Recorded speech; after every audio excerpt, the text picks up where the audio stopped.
America और Israel ने संयुक्त कार्रवाई करते हुए ईरान पर हमला किया है और ईरान पर इस हमले को उन्होंने ऑपरेशन इपिक फरी नाम दिया है और इस ऑपरेशन के तहत उन्होंने ईरान के बहुत बड़े नेताओं को उन लोगों ने मार दिया है, जिसमें सबसे बड़ा नाम अयातुल्ला अली खामेनेई का नाम आ रहा है।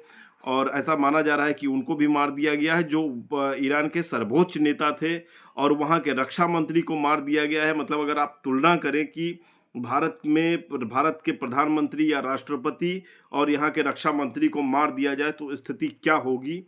अगर किसी देश के द्वारा इतना बड़ा हमला हो जाए कि यहाँ के प्रधानमंत्री या राष्ट्रपति या और उसके साथ साथ उनके रक्षा मंत्री समेत कई बड़े नेताओं की हत्या हो जाए, तो स्थिति कितनी भयावह होगी, उस देश में स्थिति कितनी भयावह होगी।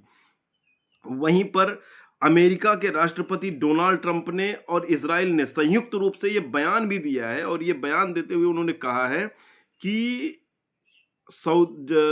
ईरान के हर चाल को अगर वो मिसाइल बनाएंगे, अगर वो परमाणु बम बनाएंगे तो उनको मिट्टी में मिला दिया जाएगा, उनके इस इरादे को मिट्टी में मिला दिया जाएगा। और इसका रीज़न उन्होंने बताया है कि ईरान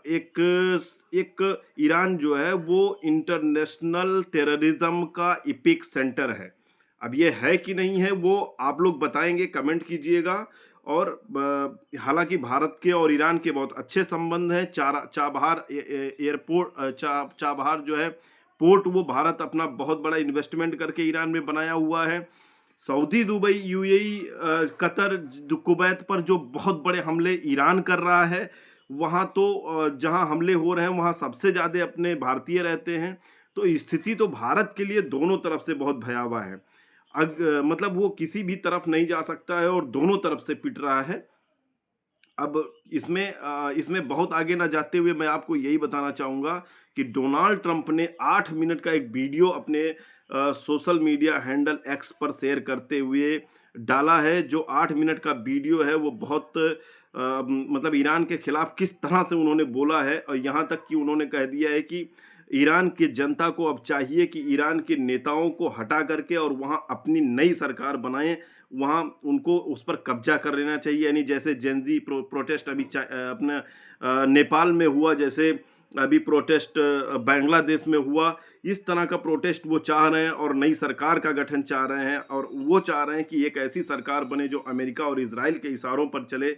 लेकिन वहीं वर्तमान की जो ईरान की स्थिति है, उस स्थिति को मतलब अगर कहा जाए तो ईरान को एटॉमिक शक्ति के रूप में डेवलप होने के लिए अगर कोई प्रेरित कर रहा है, कोई मदद कर रहा है, तो अमेरिका के भी बहुत सारे दुश्मन हैं। जैसे सबसे बड़ा जो है उनका राइवल है, सबसे बड़ा दुश्मन कह सकते हैं, रशिया है, चाइना है।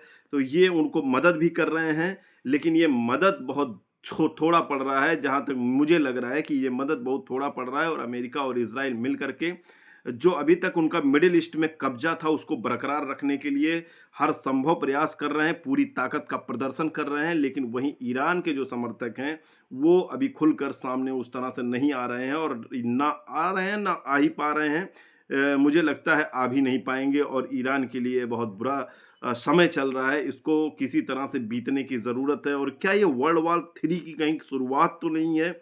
ये आप कमेंट करके ज़रूर बताइएगा, आपको क्या लगता है। Wish you all the best. Thank you for watching.